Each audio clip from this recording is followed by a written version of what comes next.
Guys, I had another video planned for today, but I'm throwing that in the trash because I just saw it's just a badass video that I got to do a reaction to. This is the U.S. Special Operations Forces in heavy combat during assault on ISIS-K position in Afghanistan from War Leaks. Definitely want to check it out. As you guys know, I'm Paul, combat veteran, MMA fighter, YouTuber, and let's get into it, man. Let's break this down.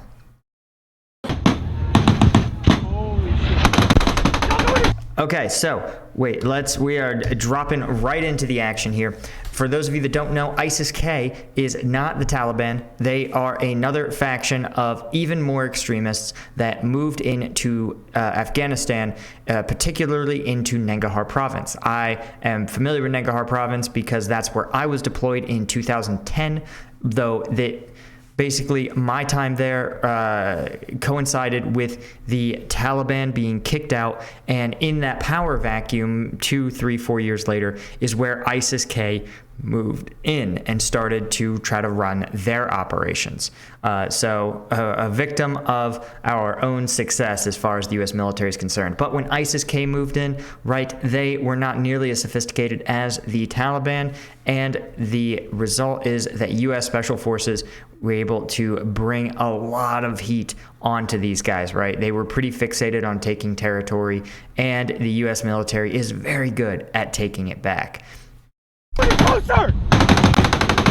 Okay, so let's see what we have here. First off, we have 2 MATVs, right? These are mine-resistant, ambush-protected, all-terrain vehicles, and these things are armored. They can literally run over an anti-tank mine, and the crew will be fine.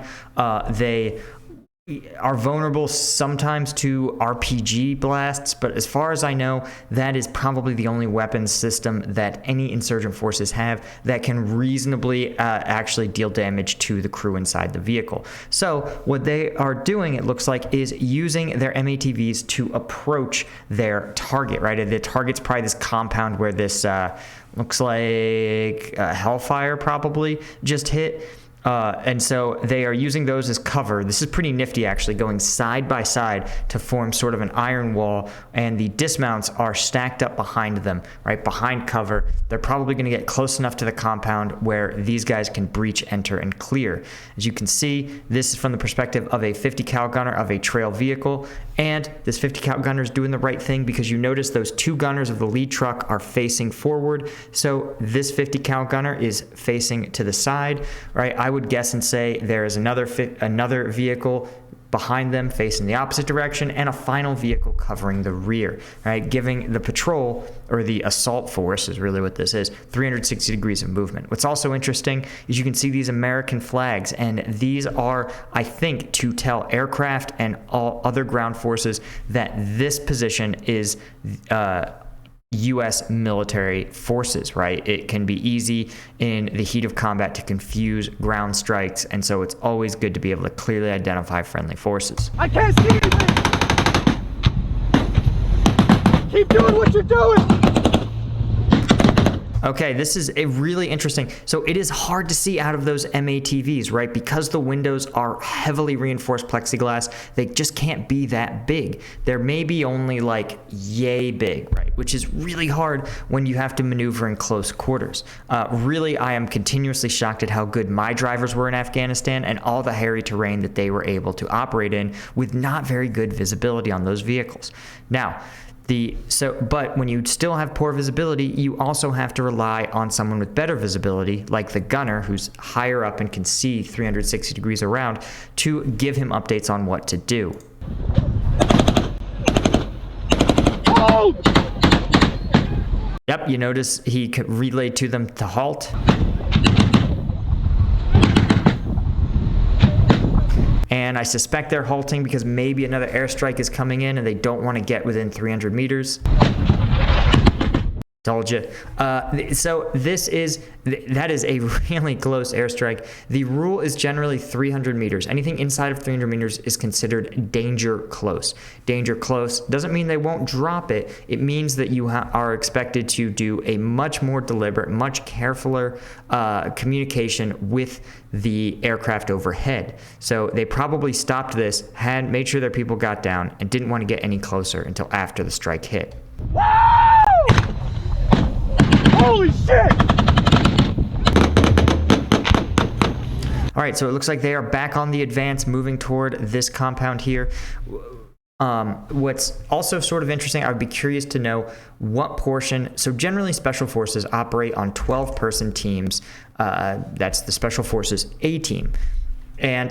But for operations like this, you can see there's probably 12 people just stacked up behind that MATV. So there's a good chance that these are actually regular infantry units who are operating in a support role. Again, in this sort of counterinsurgent warfare, the difference between support and combatant is extremely blurred.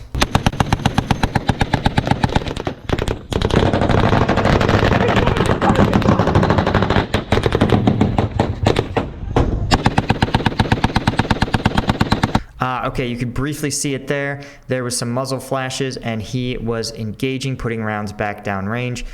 This is, it's tough to say. Is he like returning fire? It's tough to see because this video is pretty grainy. Let me see if I know. This is basically as good as it's gonna get. He's probably returning fire or providing suppressive fire.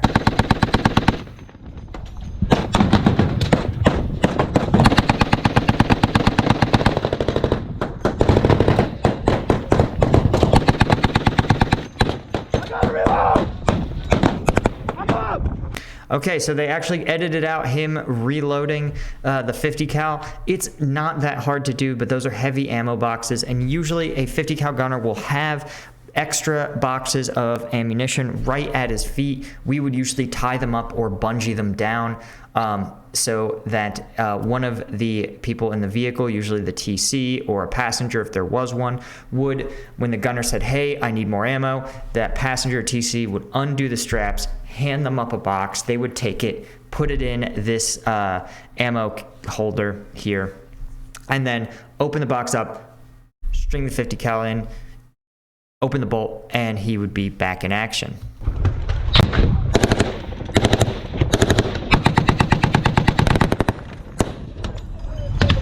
Okay, this is interesting. You can see in front here is a burning vehicle.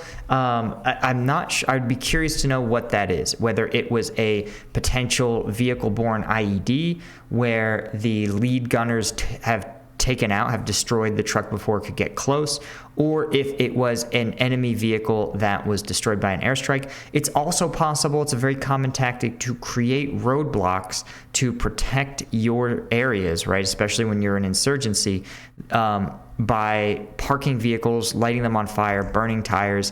These are all things that can help stop an enemy from advancing on your position, or you can block a road to force the enemy to go in a direction that you want them to.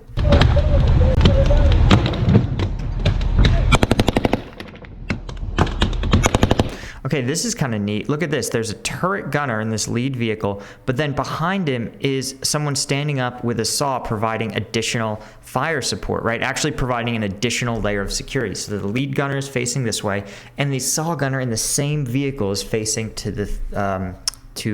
the 3 o'clock. So that's a pretty interesting way to increase the firepower of a single vehicle.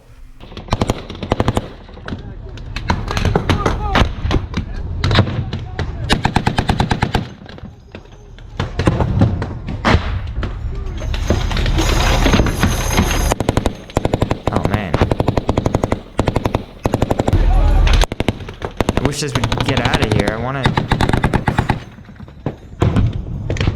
Dude, this is just so wild, honestly.